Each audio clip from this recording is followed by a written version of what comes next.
한번 따라서 하겠습니까? 주께서 내게 복이 되라 하셨습니다. 아멘. 말씀을 그대로 믿으십니까? 한번 다시 하십시다. 신앙의 고백을 실어서 함께 해보겠습니다. 시작. 주께서 내게 복이 되라 하셨습니다. 아멘. 진정 복이 되시는 여러분이기를 축복합니다. 우리는 하나님에 대한 생각들을 어떻게 가지느냐에 따라서 우리의 신앙의 방향성이 달라집니다. 그래서 하나님에 관한 우리들의 생각을 신관이라 그렇게 표현합니다. 우리가 하나님에 대한 가치, 하나님에 대한 생각을 어떤 모습으로 가지느냐에 따라서 우리 신앙의 형식과 틀이 달라지는 것입니다. 그래서 감리교인들의 신앙생활과 장로교인들의 신앙생활이 미미하지만 구별이 되고, 순복음 사람들의 신앙생활이 구별이 되고, 성결교 사람들의 신앙이 구별이 됩니다. 아버지 하나님, 우리 구주 예수 그리스도, 성령 하나님, 그분들에 대한 어떤 신학과 신앙의 태도를 갖느냐에 따라서 우리의 신앙생활과 태도는 달라지는 것입니다. 성경은 하나님을 표현할 때 복의 하나님이라 그렇게 표현합니다. 하나님 그분이 복이십니다. 우리들은 하나님을 대할 때 무서운 하나님으로 이해를 해옵니다. 특별히 우리 장로교 신앙에서 우리 하나님은 엄친 아버지로 이해하는 경향이 짙습니다. 하나님은 분명히 예수님을 믿는 우리가 풍족한 삶, 건강한 삶, 성공적인 삶을 살기를 원하십니다. 우리 주님은 그냥 바란다고가 아니고 우리가 그렇게 되기를 아주 간절하게 기대하십니다. 하나님께서 이스라엘 백성들을 40년 동안 광야에 살며 고생하게 하였지만 속마음, 우리 하나님의 진정한 뜻은 복을 주시려는 것이었다. 신명기 8장 16절입니다. 마침내 내게 복을 주려 하심이었느니라. 믿으면 하면 하십시다. 진실로 광야에서 40년 세월을 살고 아무리 광야의 생활이 좋고 여유롭고 당당해도 광야의 삶이라는 그 삶 자체가 고달픔인데, 그 40년의 의미가 무엇이었느냐 그러면 내가 너에게 복이 되고자 합니다 하고 하시는 주님의 속내를 우리에게 드러내십니다. 복의 하나님을 강조하는 것, 그것이 오늘날 우리들의 신앙에 심각한 문제가 있습니다. 하나님의 복을 강조하는 것의 문제점이 무엇이냐 하면 하나님께 복을 달라고 구하는 것입니다. 하나님 내게 복을 주십시오. 하나님 복 받기를 원합니다. 복을 달라고 구하는 것입니다. 하나님은 이미 복을 주신 그 하나님을 믿으라고 말씀하시고 계십니다. 아주 미미한 차이 같아 보여도 내게 복을 주십시오라고 말하는 것은 아직을 받지 않았다는 말이 되고, 복을 받아 누린다는 말은 내가 이미 복을 받았다는 말입니다. 오늘 이 자리에 함께하는 사랑하는 성도 여러분, 진실로 나는 주께로부터 복을 받은 자라고 하는 확실한 신앙의 고백이 있게 되기를 주님의 이름으로 축복합니다. 하나님을 믿는다는 말은 더 이상 우리들이 쓰는 용어로 축복, 우리들이 성경에서 표현하는 대로 복 받기에 안달하지 않습니다. 우리는 이미 복을 받은 사람들이기 때문입니다. 복을 받았으면 좋겠다가 아니라 이미 받은 복을 누리는 것입니다. 오늘 이 자리에 함께하는 성도 여러분, 오늘 이 시간에 와서도 주여 복 받기를 원합니다. 혹이라도 그렇게 기도한 성도님들이 계신다면 받은 복을 누리게 하옵소서로 수정하시는 은혜가 있기를 축복합니다. 이제는 염려하지 않고 감사하며 찬송하며 사시는 그리스도인 하나님의 자녀들이기를 원합니다. 욕심내지 않고 나누어 주며 삽니다. 고생할까 두려워하지 않고 하나님의 말씀대로 살아갑니다. 이것이 복의 근원이신 복이신 하나님을 믿는 신앙입니다. 경제학자 막스 베버는 프로테스탄티즘의 윤리와 자본주의 정신이라고 하는 아주 무게 있는 책을 썼는데 그 책에서 이런 이야기를 합니다. 근대의 근본 자본주의가 어떻게 시작되었는지를 아주 재미있게 우리 그리스도인들의 입장에서는 이해가 충분하도록 그렇게 기록하고 있습니다. 우리들이 생각할 때 인류는 존재하는 순간부터 자본주의적이었다. 틀리지 않은 말입니다. 그런데 적어도 이 막스 베버는 근대 자본주의라고 하는 오늘 우리들이 살고 있는 이 시대의 자본주의에 대해서 설명하면서 자본주의는 처음부터 돈을 많이 벌어서 부자가 되겠다고 하는 생각으로 자본주의가 시작된 것이 아니라 근대 자본주의는 1517년 종교개혁을 시작으로 그 종교개혁에서 영적 각성이 일어난 그 시대의 사람들이 소자본으로 장사를 하고 상업을 일으키고 그러면서도 하나님을 믿고 하나님을 믿어서 돈 버는 욕심으로 장사했던 하나님을 믿으면서도 내가 부자가 되겠다고 생각하는 욕심으로 장사를 하고 사업을 했던 일들을 회개하면서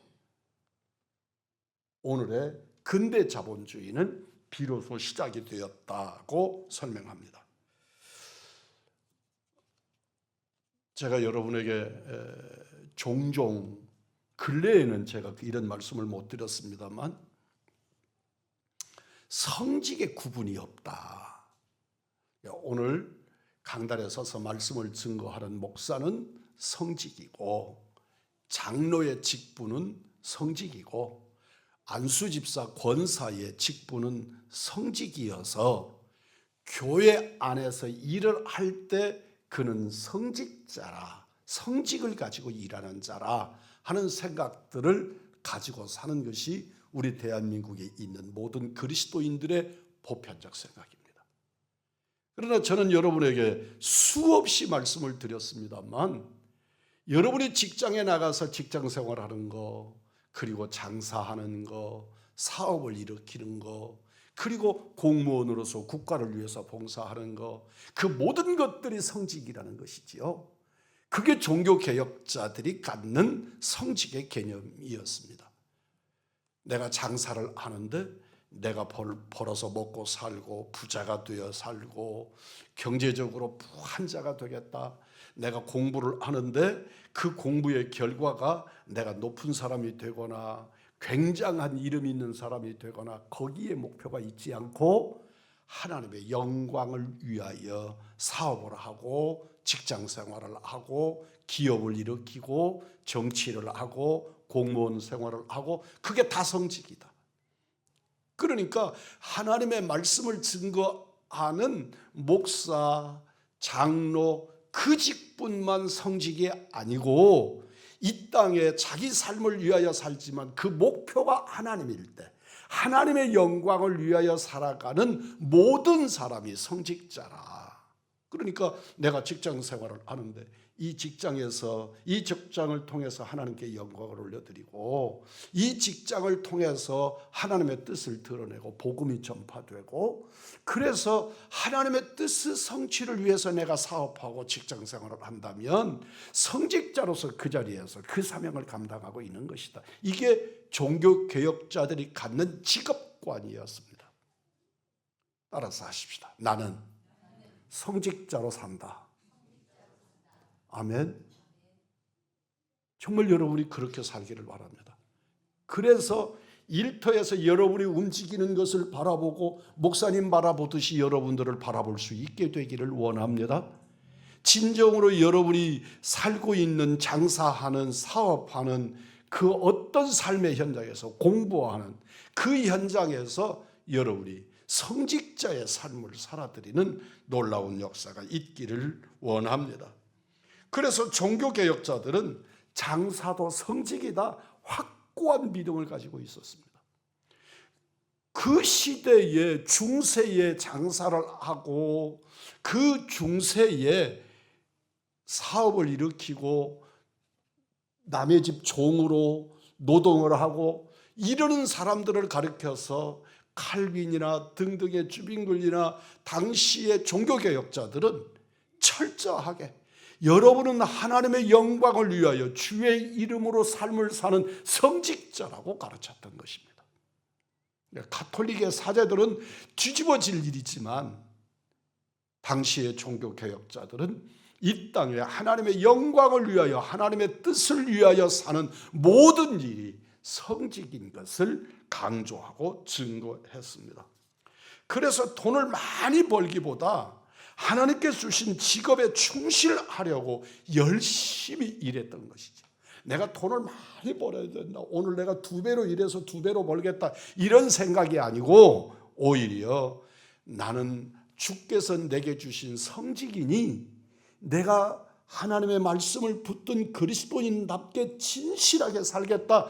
그래서 열심히 살았더니 그들이 돈을 많이 벌게 되고 또 그 돈을 선하게 썼더니 하나님의 이름이 드러나고 그래서 유럽 사회가 그 짧은 기간 동안에 수천 년 동안 이어왔던 가톨릭을 뒤집고 개혁교회의 시장 그 바닥으로 변할 수 있었던 것입니다. 내가 돈을 많이 가졌으니까 그러나 그 돈이 주께서 주신 것이라고 받아들일 때 번 돈으로 사치와 방탕에 쓰지 않고 근검 전략하고 생활은 성경적으로 살았더니 기대하지 않던 부가 축적이 되고 그 시대 전체가 부한 시대가 경제적으로 넉넉한 시대가 되었다는 것입니다.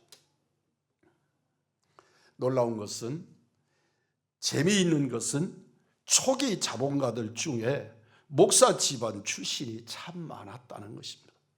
그 전에는 성직자들의 집안에서 장사를 한다는 것을 부끄럽게 여겼습니다. 종교개혁자들로 인하여 목사의 집안에서는 장사하는 게 너무 당연한 것이고 농사 짓는 것이 너무나 건강한 것이고 남을 섬기는 일이 너무나 당연한 일들이어서 내가 농사 짓고 남을 위해서 봉사하고 수고하고 애쓰고 나누고 이런 것들이 성직으로 받아들이니까 하나님 앞에 신실한 삶을 살았던 것입니다. 하나님은 복 주시는 하나님이십니다. 어느 정도 복 주시는 하나님이시냐 하면 예수님을 믿는 즉시 누구나 다 부자가 되게 하십니다. 이 사실을 믿으십니까? 안 믿어집니까?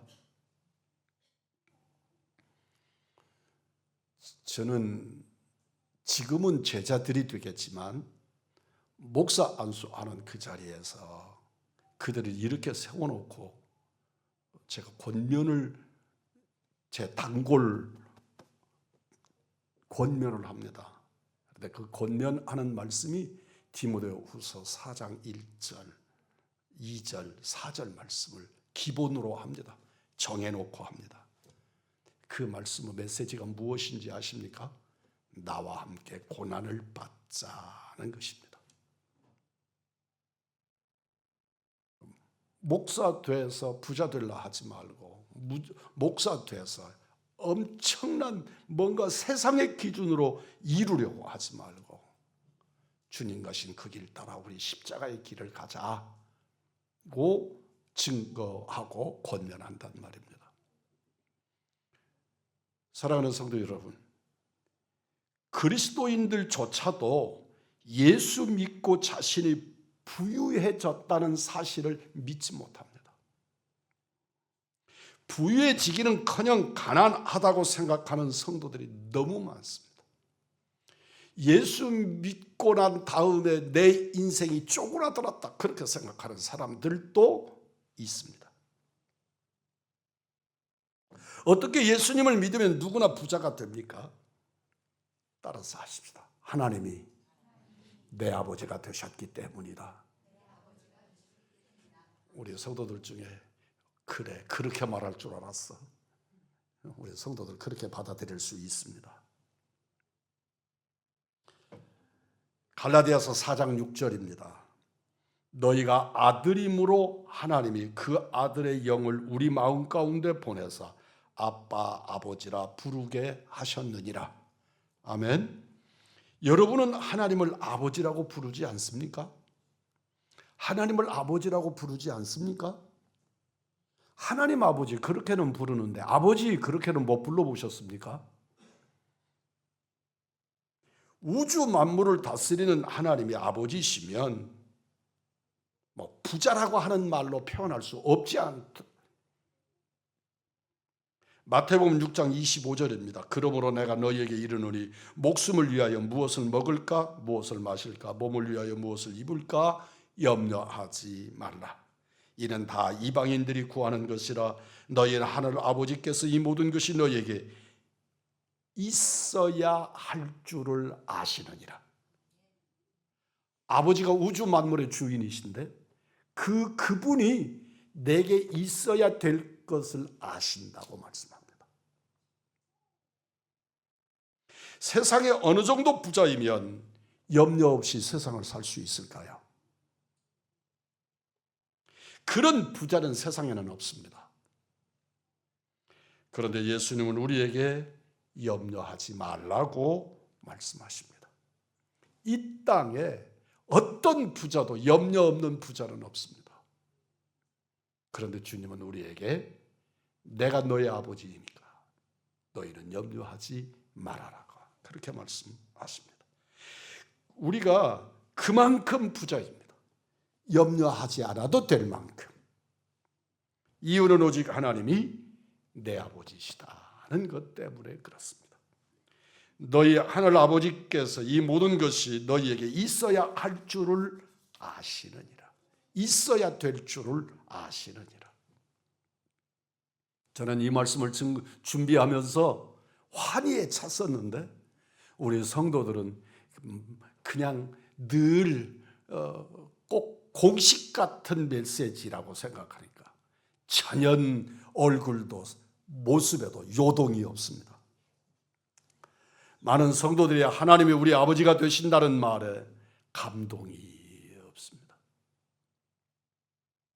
만약에 여러분이 이 세상에 태어나는 비밀이 있어, 내가 이 세상에 태어났는데 출생의 비밀이 있어요. 나중에 보니까 우리 아버지가 이병철이야. 여러분들 어떻게 생각하겠습니까? 이 말에는 표정이 달라졌어요.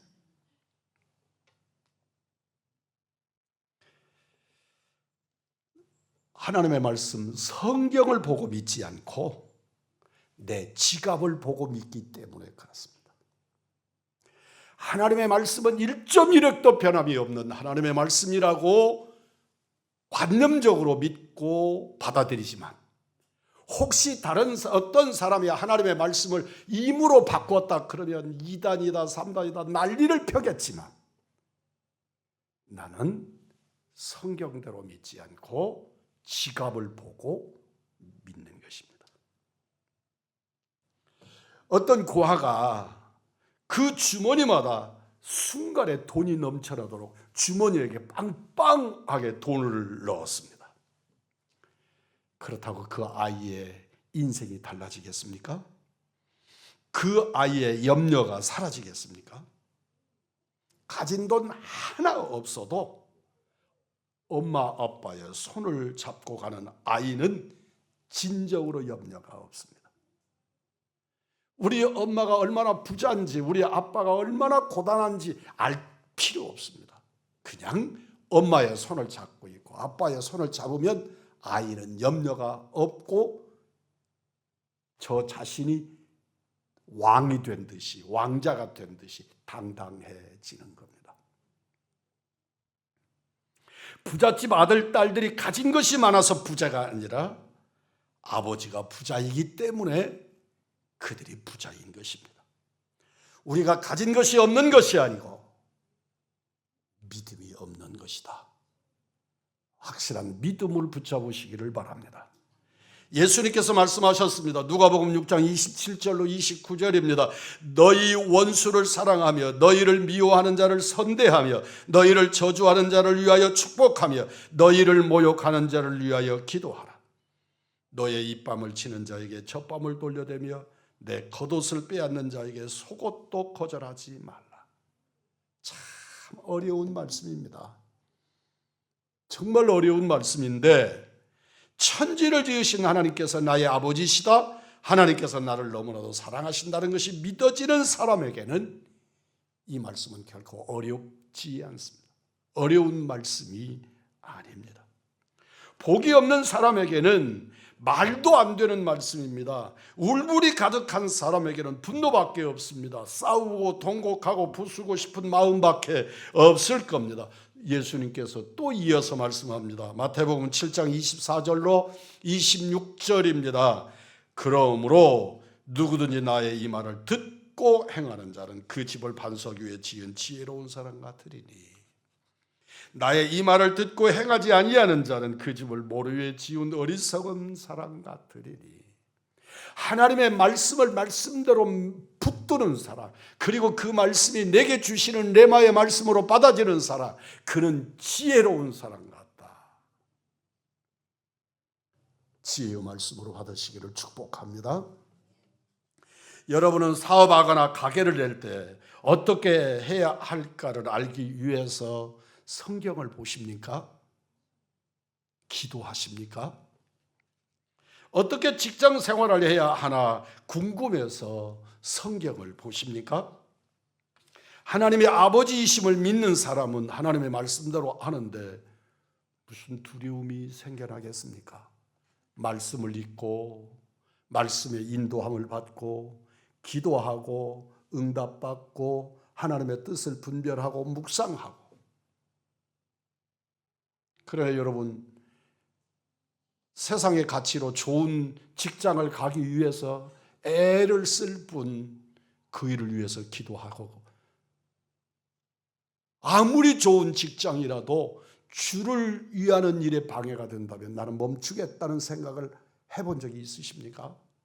사업이 엄청나게 잘 됩니다. 그런데 그 일이 하나님의 영광을 깨뜨리는 직업을 가졌습니다. 업을 가졌습니다. 멈추리라. 그래서 욥처럼 단호하게 그것을 멈춰보신 적이 있으십니까? 어떻게든지 변명하고 어떻게든지 상황을 요리조리 우리 그렇게 살지는 않습니까? 하나님의 아버지 되시는 복을 믿지 못하니까 직장 생활이나 사업, 가정의 재정 지출에 있어서 하나님의 말씀, 성경이 무시되는 것입니다. 그래서 우리 경제 생활에서 하나님은 숨어 계신 것처럼 어떤 때는 하나님이 보였다, 보이지 않았다. 그렇게 부산 앞바다의 오이도처럼 어떤 때는 2개로 보였다, 어떤 때는 5개로 보였다. 그래서 어떤 때는 하나님의 말씀이 말씀으로 보이기도 하고 어떤 때는 하나님의 말씀이 아닌 사람의 말처럼 내가 무시하고 무너져 그냥 지나가도 될 것처럼 그렇게 느껴진단 말입니다. 예수님께서는 또 말씀하십니다. 누가복음 6장 38절입니다. 주라 그리하면 너희에게 줄 것이니 곧 호리대에 두르고 흔들어 넘치도록 하여 너희에게 안겨주리라. 그것은 우리 장로님에게만 해당되는 말씀입니까? 여러분에게, 우리 모든 이에게, 우리들에게 후히 흔들어 넘치도록 주시겠다고 하는 말씀이 믿음이 되시는 여러분에게는 그 말씀이 레마가 될 줄 믿습니다. 나는 복을 많이 받은 사람이니까 주는 사람이어야지, 나는 그리스도인이니까 나누는 사람이어야지 생각하십니까? 아니면 내 줄 것이 어디 있어, 나도 힘들어 죽겠는데 라고 생각하십니까? 이것으로 우리 안에 어떤 영이 역사하는지를 알 수 있습니다. 고린도전서 2장 12절입니다. 우리가 세상의 영을 받지 아니하고 오직 하나님으로부터 온 영을 받았으니 이는 우리로 하여금 하나님께서 우리에게 은혜로 주신 것들을 알게 하려 하심이라. 성령님은 부유하신 영이고 세상의 영은 가난의 영입니다. 가난의 영에 사로잡힌 사람은 돈을 많이 가지고 있어도 이웃을, 남을 도울 수 없습니다. 가난의 영은 가지지 못한 것에 대하여 두려워하게 만드는 영이기 때문입니다. 오늘 내가 가지고 있는데 어떻게 빼앗길지 모른다는 생각을 가지게 만들어서 그냥 웅크러지도록 세상의 영, 사탄의 영은 그렇습니다. 그래서 충분히 가진 사람조차도 여전히 자신이 충분하지 않다고 생각합니다. 그래서 이 땅에 어떤 사람은 숫자도 헤아려 보기가 어려울 만큼 엄청난 재산을 가지고 있으면서도 가난한 자처럼 세상을 살게 되는 것입니다. 우리가 돕고 나누고 구제하는 일은 가난의 영을 꺾는 중요한 증거입니다. 우리 식구들이 참 적지만 그래도 우리 의왕중앙교회는 꾸준하게, 많지는 않지만 구제하는 일에 성실하게 감당해 주시는 것을 감사하게 생각합니다. 그런 자에게 하나님께서 큰 복을 약속하셨습니다. 후히 되어 누르고 흔들어 넘치도록 하여 너희에게 안겨주리라. 주님의 이름으로 사는 자, 주님을 향한 주님의 말씀을 믿음으로 붙드는 자, 그에게 주님도 믿음으로 반응해 주시겠다고 약속하시는 것입니다. 하나님께서 이제 우리에게 감사하라고 하십니다. 감사 생활이 우리에게 정말 하나님이 우리 아버지이심을 믿는지에 대한 확실한 증거이기 때문입니다. 하나님께서는 이스라엘 백성들이 지켜야 할 새 감사절기를 우리에게 주셨습니다. 애굽으로부터 구원받은 유월절, 그날이 다른 말로 말하면 무교절입니다. 밭에 뿌린 것에 첫 열매를 드리는 맥추절, 연말에 추수한 곡식을 저장하며 드리는 수장절, 우리로는 추수감사절입니다. 10절입니다. 너희 곡물의 첫 이삭 한 단을 제사장에게로 가져갈 것이요. 14절 너희 하나님께 예물을 가져오는 그날까지 떡이든지 볶은 곡식이든지 생 이삭이든지 먹지 말지니. 21절 이는 너희가 그 거하는 각처에서 대대로 지킬 영원한 규례니라. 첫 열매를 드리는 때는 풍성한 때가 아닙니다. 첫 열매를 하나님께 드려보셨습니까? 내가 직장에 들어가서 경제적으로 참 어려운 한 달, 이제 직장에 들어가서 첫 월급을 받았으면, 그런데 그것을 첫 열매를 드리고 이어지는 두 달 동안 어렵게 살아갑니다. 그것은 무엇입니까? 내 앞으로의 날들을 하나님이 책임지실 것이라고 하는 믿음입니다. 내가 열의 하나를 하나님께 드립니다. 다 가져도, 열의 열을 가져도 어렵습니다. 그런데 그것의 첫 열매인 열의 하나를 하나님께 드립니다. 내 삶에 하나님께서 책임져 주실 것이라고 하는 확실한 믿음이 나로 하여금 열의 하나를 드립니다. 믿음이 떨어질 때 가장 강력한 증거가 무엇입니까? 하나님의 것부터 줄이는 것입니다. 교회가 어려움을 겪습니다. 영적으로 하나님의 새로운 도전의 시점에 도달하지 못하고 교회가 어려워지면 제일 먼저 하는 일이 선교비 줄이는 일입니다. 하나님은 우리가 목마를 때 마시게 하는 정도만 복 주시는 분이 아닙니다. 우리를 통하여 생수의 강이 흘러가게 하십니다. 요한복음 7장 37절로 39절입니다. 명절 끝날 곧 큰 날에 예수께서 서서 외쳐 이르시되 누구든지 목마르거든 내게로 와서 마시라. 나를 믿는 자는 성경에 이룬 것 같이 그 배에서 생수의 강이 흘러나리라 하시니 이는 그를 믿는 자들이 받을 성령을 가리켜 말씀하신 것이라. 생수의 강이 흘러넘치리라. 이 자리에 함께하는 우리 의왕중앙의 믿음의 사람들은 여러분의 인생에 생수의 강이 흘러넘치시기를 주의 이름으로 축복합니다. 이 일이 감사 생활을 통하여 이루어지는 것입니다. 성경에 감사자는 가난한 사람들, 고아, 과부, 이방 나그네들에게 기쁨의 날이었습니다. 성령 충만함을 받은 초대교회 모든 사람들이 자기 소유를 나누고 섬기며 살았습니다. 여러분, 복이신 하나님을 믿으시기를 바랍니다. 예수님을 믿되 나는 죽고 예수로 사는 자가 되었음을 믿으십시오. 그러면 복 주시는 하나님이 믿어질 것입니다. 누가복음 6장 38절입니다. 주라 그리하면 너희에게 줄 것이니 곧 후이 되어 누르고 흔들어 넘치도록 너희에게 안겨주리라. 하나님은 복의 하나님이십니다. 그 증거는 너무나도 많습니다. 하나님은 진정 복의 하나님이십니다. 맥주감사 주일은 축복의 하나님에 대한 믿음을 분명히 하는 감사절입니다. 오늘 말씀을 통하여 깨달으십시오. 염려하지 않는 삶을 살게 되었다. 나누어 주는 삶을 살게 되었다. 사랑만 하며 살게 되었다. 두려워하지 않고 하나님의 말씀대로 살겠다. 우리는 이미 복받은 사람인 줄 믿습니다. 생수의 강이 흘러넘치시는 복된 삶을 사시는 우리 의왕중앙의 믿음의 사람들, 사랑하는 여러분들이시기를 우리 구주 예수 그리스도의 이름으로 축복합니다.